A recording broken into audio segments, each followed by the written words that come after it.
दोस्तों, कल शिक्षा मंत्री उत्तर प्रदेश और उत्तर प्रदेश के मुख्यमंत्री श्री दिनेश शर्मा जी की तरफ से एक प्रेस कॉन्फ्रेंस की गई थी, जिसकी डिटेल्स मैं आपके सामने इस वीडियो में रखने जा रहा हूं। मैं छोटी छोटी क्लिप्स आपको ज़रूर दिखाऊंगा ताकि आप उसको लिंक कर पाएँ। सबसे पहले मैं आपको बता देना चाहूँगा कि बहुत सारे कैंडिडेट्स का, बहुत सारे छात्रों का ये डाउट आ रहा था कि क्या बीटेक के कैंडिडेट्स के लिए ये नियम लागू होंगे या कोई भी टेक्निकल कोर्स जो भी उत्तर प्रदेश में चलाए जा रहे हैं विभिन्न कॉलेजों में, क्या उन पर ये प्रमोशन के नियम लागू होते हैं या नहीं।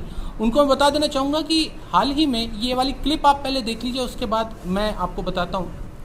3 विश्वविद्यालयों के कुलपतियों की एक समिति ने कई जगहों के, कई प्रदेशों का जो परीक्षा के संबंधित जो तैयारियां थीं, अंक देने का जो मूल्यांकन की प्राविधि थी, उनका अध्ययन करने के बाद अपनी एक रिपोर्ट। तो देखिए दोस्तों, ये जो 3 कुलपतियों की बात हो रही है, ये AKTU और जो भी इंजीनियरिंग कॉलेजेस हैं उत्तर प्रदेश के, जितने भी टेक्निकल कोर्सेज हैं, उनके लिए ही ये जो, और बाकी कोर्सेज के लिए भी ये जो टीम थी ये बनाई गई थी। तो इसका ये स्पष्ट हो जाता है कि ये टेक्निकल कोर्सेज पर भी ये प्रेस कॉन्फ्रेंस में जो भी बातें कही गई हैं ये लागू होती हैं। इसके बाद प्रेस कॉन्फ्रेंस का जो नेक्स्ट पार्ट आ जाता है दोस्तों, ये आता है UG और PG स्टूडेंट्स जो PG में फर्स्ट ईयर में हैं और UG में फर्स्ट और सेकंड ईयर दोनों के लिए ये नियम लागू होंगे।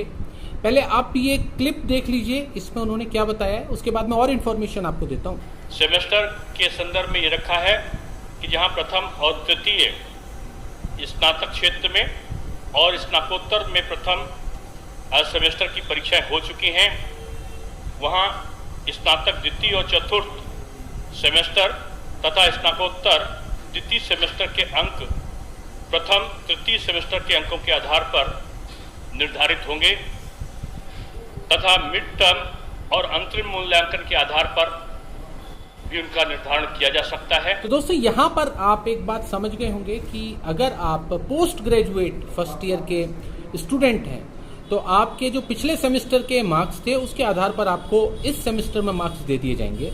अदरवाइज अगर आपकी परीक्षाएं नहीं हुई हैं लास्ट सेमेस्टर, तो भी इंटरनल असेसमेंट के आधार पर आपको प्रमोशन मिल जाएगी। अगर हम बात करें ग्रेजुएट कैंडिडेट्स की, तो उनके लिए भी जो पिछला सेमेस्टर है, फर्स्ट सेमेस्टर और थर्ड सेमेस्टर के आधार पर नेक्स्ट सेमेस्टर में प्रमोशन आपको मिल जाएगी, परीक्षाएं अगर हुई हैं तो। और अगर नहीं हुई हैं तो भी आपको इंटरनल असेसमेंट के आधार पर और जो भी मिड टर्म एग्जाम्स होते हैं उनके आधार पर प्रमोशन दी जाएगी।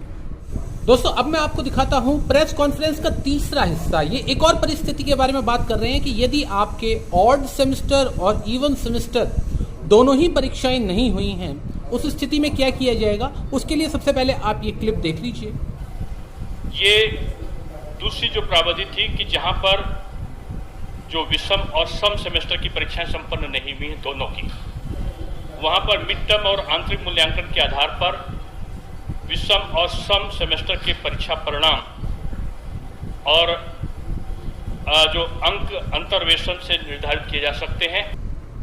तो दोस्तों, यहाँ से क्लियर हो जाता है कि आपके एवरेज मार्किंग, यानी कि जो लास्ट सेमेस्टर का जो भी एवरेज मार्क्स रहे हैं उसके आधार पर मार्किंग दी जा सकती है, और इंटरनल असेसमेंट के आधार पर भी, और मिड टर्म एग्जाम अगर हुए हैं उसके आधार पर भी, कोई आपने असाइनमेंट सबमिट कराया उसके आधार पर भी आपको प्रमोशन दी जा सकती है, आपको मार्क्स दिए जा सकते हैं। इसके बाद प्रेस कॉन्फ्रेंस का जो नेक्स्ट पार्ट है ये फाइनल ईयर के स्टूडेंट्स के लिए। तो अगर आप फाइनल ईयर में हैं दोस्तों, चाहे पोस्ट ग्रेजुएट में हैं, चाहे ग्रेजुएशन में हैं, टेक्निकल में हैं या नॉन टेक्निकल में हैं, आपकी परीक्षाएं आयोजित कराई जाएंगी।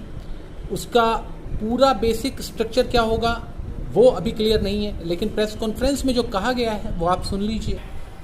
इसी तरीके से स्नातक स्नातकोत्तर पाठ्यक्रम के अंतिम स्नातक सेमेस्टर की परीक्षाएं संपन्न कराई जाएंगी। तो दोस्तों, परीक्षाओं के लिए जो फाइनल ईयर के स्टूडेंट्स हैं वो तैयार रहें।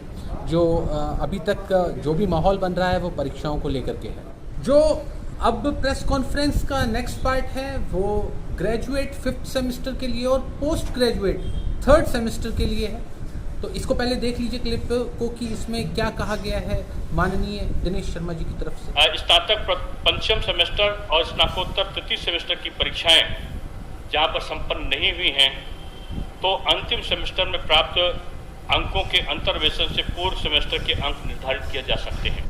तो दोस्तों यहाँ से क्लियर हो जाता है कि ग्रेजुएशन के 5th सेमेस्टर के जहाँ पर परीक्षाएं नहीं हुई हैं और पोस्ट ग्रेजुएट थर्ड सेमेस्टर के जहाँ पर एग्ज़ाम्स नहीं हुए हैं वहाँ पर उससे पिछले सेमेस्टर के मार्क्स के आधार पर जो है वो मार्किंग या प्रमोशन दिया जा सकता है। दोस्तों अब मैं कंक्लूजन पर आ जाता हूँ। ये जो पूरी प्रेस कॉन्फ्रेंस है इसका कंक्लूजन क्या है, क्या होगा?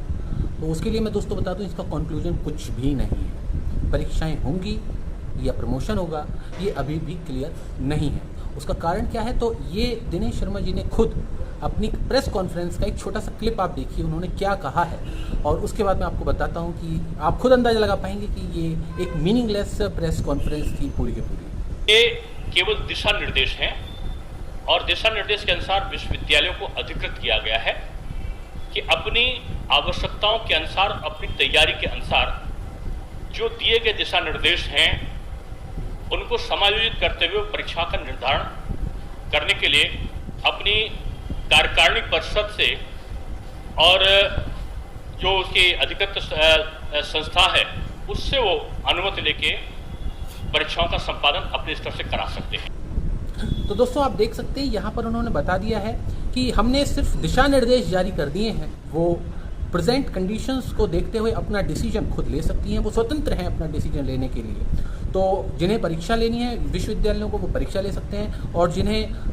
प्रमोट करना है वो प्रमोट कर सकते हैं। तो सब कुछ आपकी अपनी यूनिवर्सिटी पर निर्भर करता है। तो आपको इस प्रकार की किसी भी इंफॉर्मेशन पर यकीन मत कीजिए जब तक कि आपकी यूनिवर्सिटी एक नोटिस या सर्कुलर अपनी वेबसाइट पर जारी नहीं करती, तभी तस्वीर क्लियर होगी कि आपकी खुद की यूनिवर्सिटी जो भी है आपकी परीक्षाएं होंगी या आपको प्रमोशन दिया जाएगा।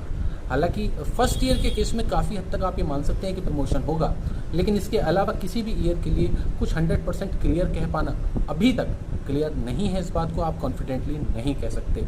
कन्फ्यूजन खुद विभागों के बीच में, ये विभागों के बीच में कन्फ्यूजन को शो करने के लिए मैं आपको 2 ट्वीट्स दिखा रहा हूँ। लेफ्ट साइड में जो ट्वीट है ये दिनेश शर्मा जी की तरफ से ही ट्वीट है और राइट साइड में जो ट्वीट है ये ट्वीट उत्तर प्रदेश के जो मुख्य सचिव हैं उनकी तरफ से किया गया ट्वीट है। आप इन दोनों ट्वीट्स को ही कंपेयर कर लीजिए और आप देखेंगे कि एक तरफ प्रेस कॉन्फ्रेंस को आप अगर जो दिनेश शर्मा जी ने प्रेस कॉन्फ्रेंस की है अगर आप उसको कंपेयर करते हैं उन्हीं के ट्वीट से तो आपको कॉन्ट्राडिक्शन दिख जाएगी।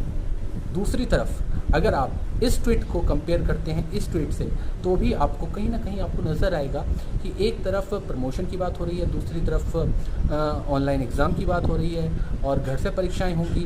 यानी कि हर व्यक्ति अपने आप में जो भी सुपर पावर्स कहे जा सकते हैं उत्तर प्रदेश में, ये सब अपने अपने डिसीजंस अपनी अपनी स्टेटमेंट्स जरूर जारी कर रहे हैं। छात्र कन्फ्यूज़ है, छात्र को नहीं पता कि अब डिसीजन क्या होगा या किसके डिसीजन लेने से हम पर फ़र्क पड़ता है। तो मैं बता दूं दोस्तों, किसी के डिसीजन लेने से आप पर फ़र्क नहीं पड़ता। केवल और केवल एक ही आपके लिए सुप्रीम अथॉरिटी है, वो आपकी यूनिवर्सिटी है। जो भी वो डिसीजन लेगी वही सबको उसी पर चलना होगा। तो अगर यूनिवर्सिटी कहती है कि परीक्षाएं होंगी तो परीक्षाएं होंगी, और अगर यूनिवर्सिटी कहती है कोई दूसरी कि हम प्रमोट करना चाहते हैं तो उस यूनिवर्सिटी के छात्र प्रमोट किए जाएंगे। दोस्तों उम्मीद है आपको ये वीडियो पसंद आई होगी। इस वीडियो को ज़्यादा से ज़्यादा शेयर करें और जितना हो सके अपनी पढ़ाई पर ध्यान रखें, क्योंकि ये सब राजनीति है। आपको अपना फ़ायदा ध्यान रखना है, आपको अपनी नॉलेज को बढ़ा करके रखना है, तो अपनी पढ़ाई आप ज़रूर करें।